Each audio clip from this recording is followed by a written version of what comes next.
तुम्हाला तर माहीतच आहे म्हटलं, गावाकडलं आईचं प्रेम कसं असते. तर मुलगा घरी आला नाही की खायला तर त्याला सर्वच भेटते ना. तसंच आपल्यासोबत झालं ना. पण तुमच्या ब्लॉगच्या नादात मी दिलं भाऊ वरण सांडून. पण आता म्हटलं आता जेवण घेऊन झाल्यावर बाहेर तर इंडायला जावंच लागते म्हटलं, रामनवमी आता मग ऊन म्हणते मी.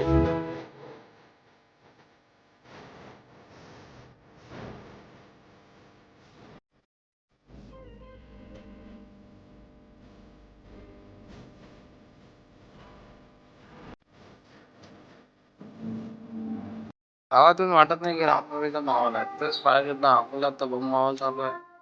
काय करणार आता गावातले वाईफचे व्हिडिओ काढावे लागतील ना म्हणून आलो गावात. बघा मग गावातल्या रामनवमीचा व्हिडिओ कसा आहे तर.